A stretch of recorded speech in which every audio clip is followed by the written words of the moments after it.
Hey everyone, welcome to another episode of SEO This Week. Thank you for joining me. Almost got the ambiance of the room figured out. Just got to set up the lighting again and we'll be back to normal. So I'm looking forward to that. I was going to upload yesterday, but I got busy. I'm doing a VIP day for Agency Fast Tracks Conference. That's what I did yesterday. I'm just attending today, so I knocked this video out in between presentations. And with that, let's get to the SEO news, why don't we? All right. When you've been in long enough, you've been in SEO long enough, you're going to see a repetitive series of questions, kind of like the old SEO This dead thing that we talked about last week. There's also a lot of questions that get repeated over and over and over again. And one of those is, should I be using alt text? And more importantly, how do I use alt text? Now, from an SEO perspective, you always want to use keyword-rich file names. And then from a accessibility perspective, you want to have something in there. Now, there is an argument to be made that your image alt text should describe the image, but I would counter, isn't that what the description is for? Or the title of the image should be for the title section, and the alt text is the alternative description, alternative text that image represents. So in a case of SEO optimization, if you do a page for personal injury lawyers and you have an image that has a bunch of personal injury lawyers in it, then your alt text would be personal injury lawyers. So it shouldn't be a question that gets asked a lot, but clearly it does. And we have to remember as SEOs that new people come into the space all the time, and we got to, regurgitate that information over and over again. It seems like we're like, oh, why are you still asking this? You're so dumb. But really, you're just new. So being not the primary decision, I mean, it shouldn't be with accessibility lawsuits on the rise, in particular in California and New York, you have to pay attention to having alt text. But just because the W3C standard says something doesn't necessarily mean you have to have that alt text has to be in there. So, well, let's put it this way. Look at this question. Is the image used as a link or a button? So then that image wouldn't necessarily have an alt text because the image is a button. You could, if you're like, from an SEO perspective, the button wouldn't necessarily have an SEO keyword. It's just a button, the red button. So if you're in your alt text, when you're designing a page, you can put red buy button, so that when the accessibility tools see it, then it's there, right? Does it contribute to the meaning or the content of the page? In my personal injury lawyers example, you would have that. You would use the term personal injury lawyers in the alt text, in the file name, etc. Unlike the button, where it's a button, it's a red button. So your file name would be red button. That's not going to hurt or help your SEO. And your alt text is going to be red buy button or buy button or buy now button. You know what I mean? So think about it in that perspective when you're like, where is that image actually being used? Here in this website, you have this footer thing here. The background could be an image, or it could be just a colored background. This banner is an image. Is there alt text on that banner? Let's inspect it and see. Do here. Image alt class. Let's move this out of the way so we can see a little bit more. Encoding amp image. Where'd it go? I need to turn this off. Let's screw this up. Here you go. Inspect it one more time. Inspect. So the image, the ad unit is ID. The target is blank. The alt is advertisement. So that's an advertisement. So they went generalization in regards to how this is placed, because this is placed through Google Ads, right? So it's an advertisement in the alt tags, but is that really descriptive of the image? Let's look at the refresh here. It automatically refreshed. And I don't see any alt tags inside of this at all. It's like the data went away. So is this ad accessible? I would argue that it's not, because the code changed, so I can't read it. The original one that we saw when I refreshed the page had one, but it only said advertisement. It didn't say what the advertisement is about. It wasn't assistive in regards to what we're talking about here in the alt text and the accessibility. This is not accessible in my view. Whereas if you were doing it in the way the alt text is supposed to be used under W3C, it would be ad about ADHD medication or whatever this happens to be, right?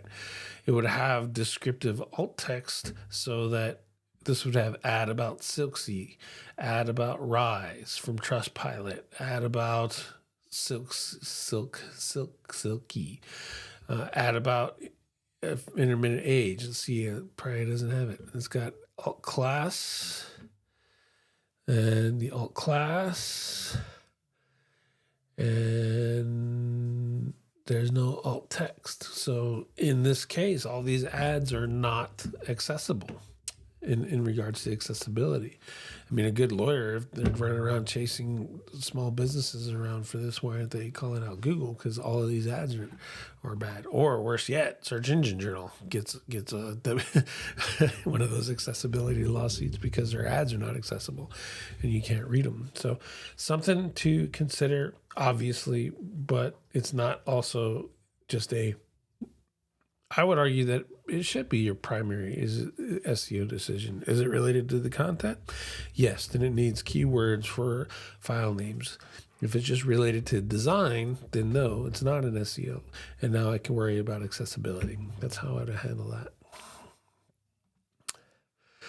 URL is unknown to Google, and Google Search Console means URL has no priority. If the URL is unknown to Google in Search Console, and then you take it to the search results and search for it and find that exact URL, then is it unknown? Just because Search Console reports it unknown? If it's not findable in Search Console and then not findable in search, then it is, by our definition of index, not indexed. Now, I firmly believe there's multiple search indices, and the Search Console uses one and search results use another. That's why this tool, Search Console, will say some things are indexed, and other tools it'll say it's not indexed. So, or in the search results, it'll actually be there, where Search Console says it's not indexed, and vice versa. So this one is weird to me. Like if there's a list, URLs unknown to Google, does it really make sense if it's in your Search Console and it's being URL is unknown to Google because Google is running the data in Search Console's index, supports the data in Google's search results index. So ergo, if it's listed as URL unknown to Google, then it therefore is, why is there a report of that? I think what this guy is getting about is he's putting it into Search Console and then is saying URL is unknown to Google because Google hasn't found it in the sitemap and backlinks or in a crawl of that website. Then ergo, it's not in the indexes, so of course it has no priority. There is an example here where he says they're falling out.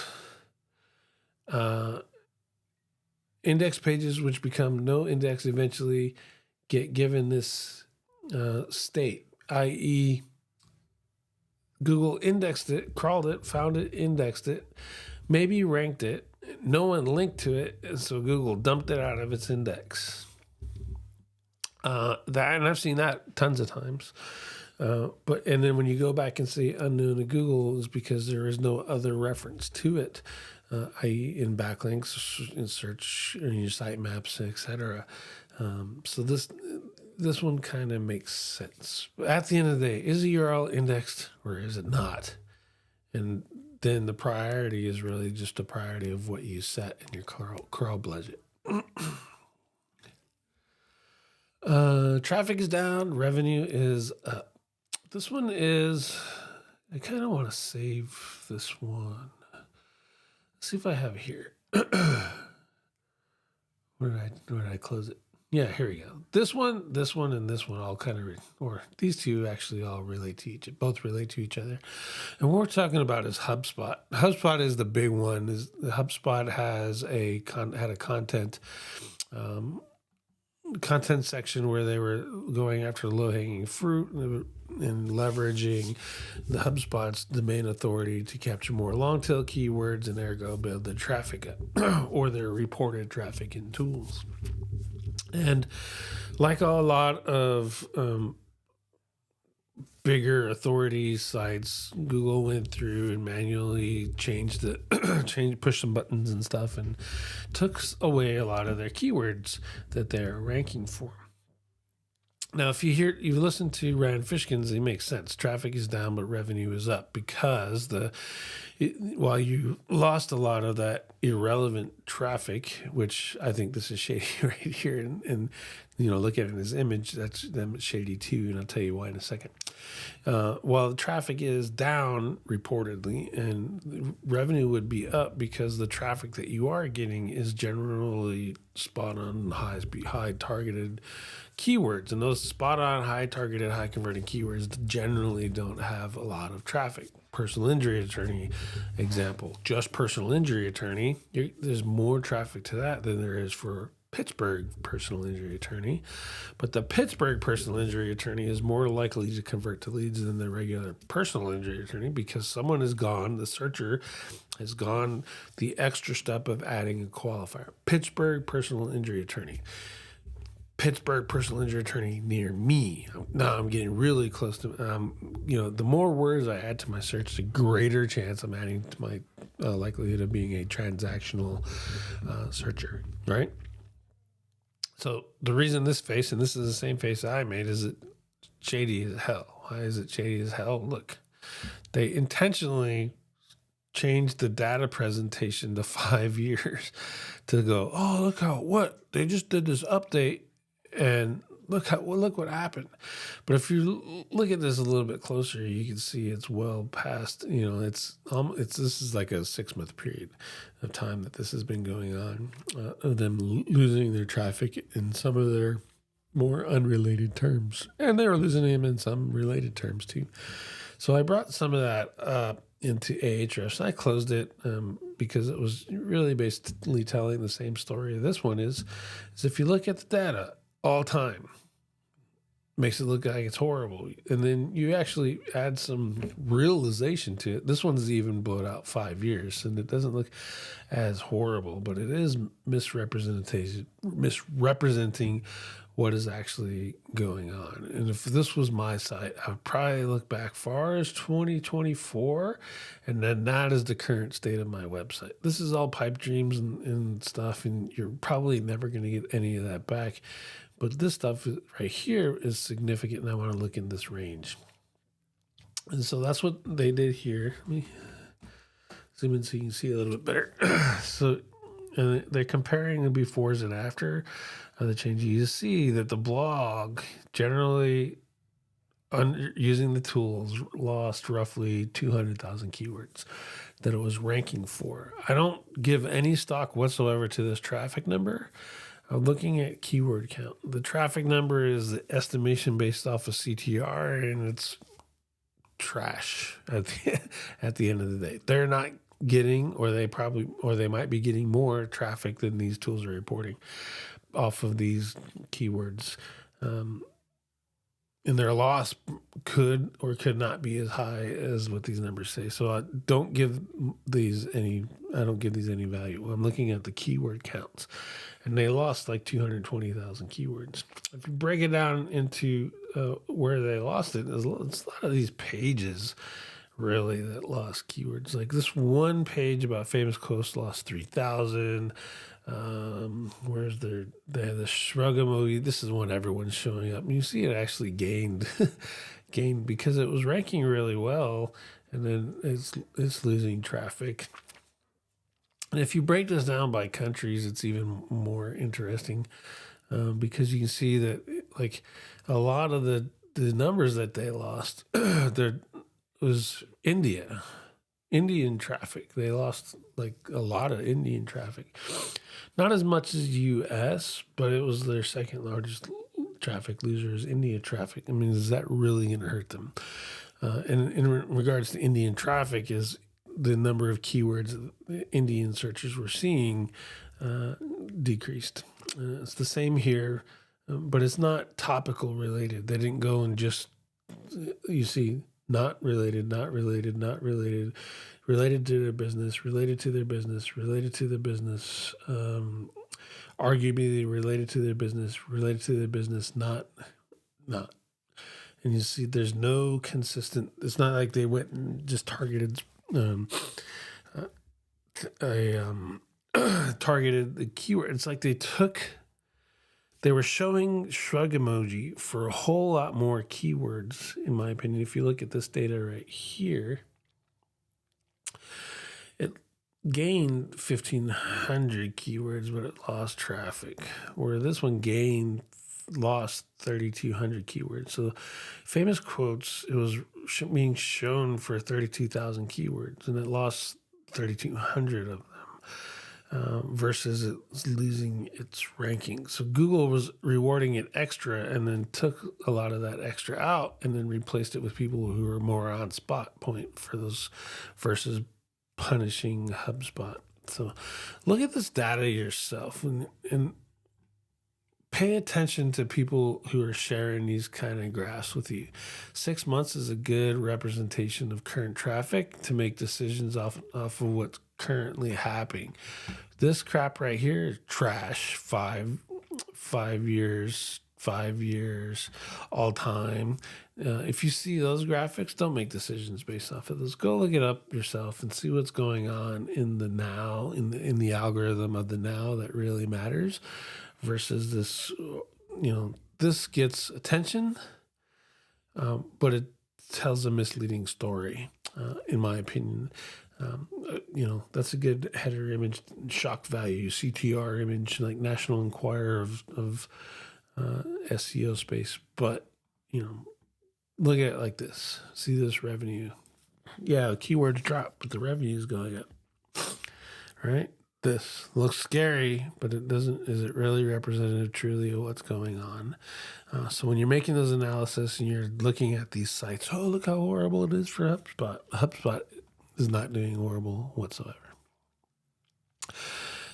Search quality updates are done again. Go back, find a post, download a new copy for yourself. Also save this for your prompts, especially if you're using a quality prompt, that analyzes search quality ratings and uses this as part of your content creation process, then save that. But the highlights really I wanted to point out, and someone went through and did all this for me, so I don't have to find a difference checker, is they were picking on these 3 things here. One is scaled content. You guys know I don't like those mass sites, because usually it's those people that are crying about indexing, etc. They make this 50,000 page website and they're like, oh, Google won't index me. Well, 1, you probably have 50,000 pages of trash. 2, you probably don't have any backlinks internally. Your internal backlinking system is generally always crap. And 3, you don't have any backlinks whatsoever. So to external backlinks to the website. And for them to go after that specifically, I'm 100% on board with. If you have the publishing power to edit and review 50,000 pages, then you have the publishing power to edit, review, interlink, and promote 50,000 pages. But if you're just creating these trash websites, the 50,000 PAAs that you found, and you wanted to create a website about, then you deserve to be bitch snapped in the algorithm. And so that's in the webmaster guidelines now. Site reputation abuse, I mean, that's subjective, right? If search engine land ranks, and because they have Google ads on it, and Google is buying the traffic and visibility, the impressions from search engine land, is that not site reputation abuse? Reputation abuse? Could that be argued to be site reputation abuse? I would think so. But in the case of here, we're talking like HubSpot, if they sell articles, etc., that's site reputation abuse. I think really the key is here that is third-party content being hosted on your site. I.e., if you're doing guest posts, I'm talking if you have a consistent guest post program. Personally, I don't think it's third-party content posted on the site that earn from its primary first-party content. I mean, i.e., if I built Digital Ear up, or I built SEOthisweek.com up, and I did it, and then I started taking guest posts, now I'm abusing the reputation of my site. If I built those websites off of the back of guest posts constantly, then I'm within the quality rater guidelines. So you have to play with that a little bit when you're talking about monetizing your website.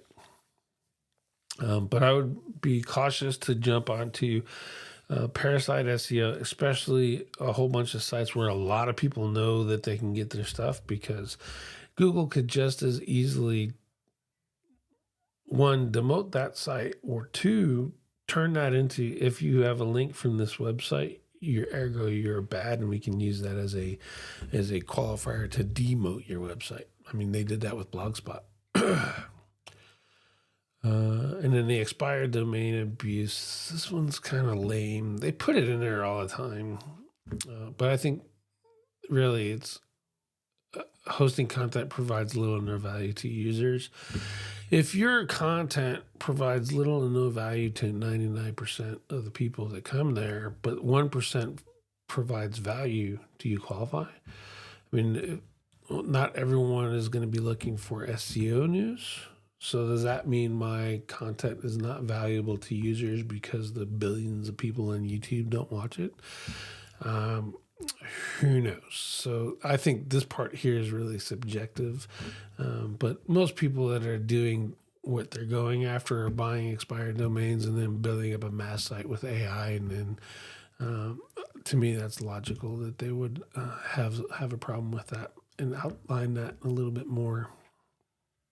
And then finally is identifying AI content. I love this example. They didn't go through and say, hey, if they have keyword triggers like, what is that? Effect. What are some of those crazy words that AI likes to use all the time? Let's explore in the realm of. They didn't say that. They said the real stupid, lazy people. As a language model, I don't have real data, blah, blah, blah. Clearly, that having this example in there, they probably seen it a lot. So I wanted to search Google for it and see what happened. And let's see. Cut off as a language model. I don't have versions of traditional sets. That's interesting. Let's see if that shows up. No, that's not going to be there. Oh, I know what I need to do. Let's do this.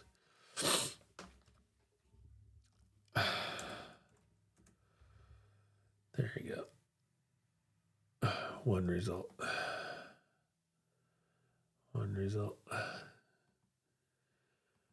Let's see.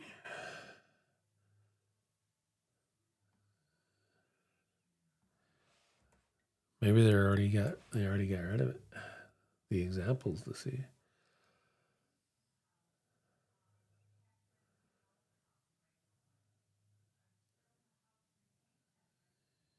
Yeah, just everyone's talking about it because it's just as perplexing as I am. Like, are people really doing that? But as you see, we did an exact match search in Google and couldn't find any. So maybe that's the thing. Maybe it's just an example that they made up, or maybe it's something that they saw before. I'll tell you that I've seen some of this stuff before in the wild. I've never seen it just cut off, or in a paragraph or incomplete sentences.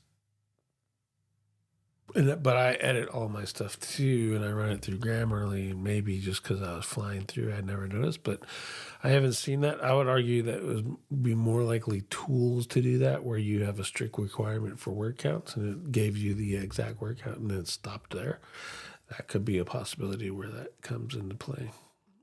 And this is for really the raters themselves. They can't have ad blockers on when they're doing their searches, which makes a lot of sense. If I turn off all the ad blockers and not see that, then am I really getting a true experience of what the website's supposed to be?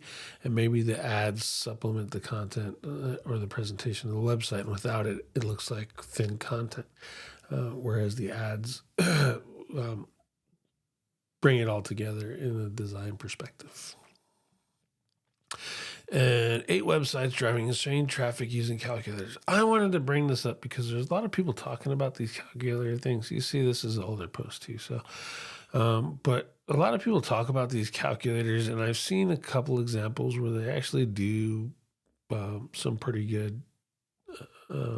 I've seen real life, not this Ahrefs crap, but I've seen real data where they're actually bringing a lot of traffic. The problem is that more and more people that see that these calendars are bringing traffic, as more and more people create them, and now you have a challenge of getting into the search results to rank for them. Sometimes they're easy, sometimes they're not. They're actually easier to create these days using DeepSeek or OpenAI to code the page for you. It's just a little bit of CSS, JavaScript, and HTML, and you can put these together.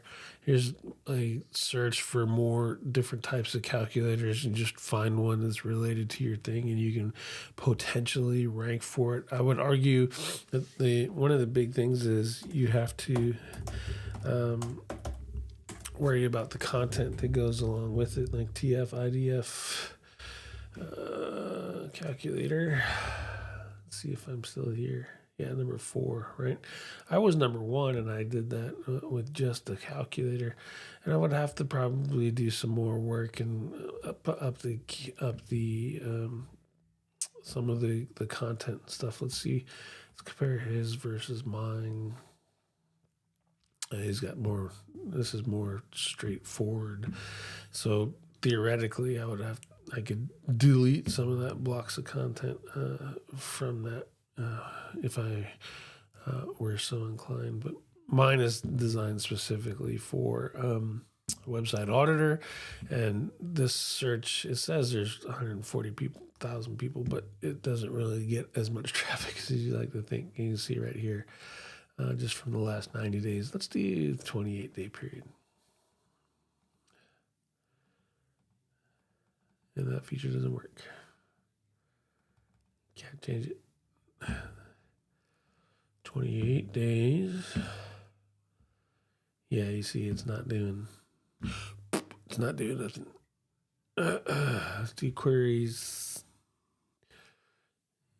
Yeah, nothing exciting, right? So, not really worth it. But you get the idea. Is, these are pretty easy to make. Just stay on point with what you're going to make them for.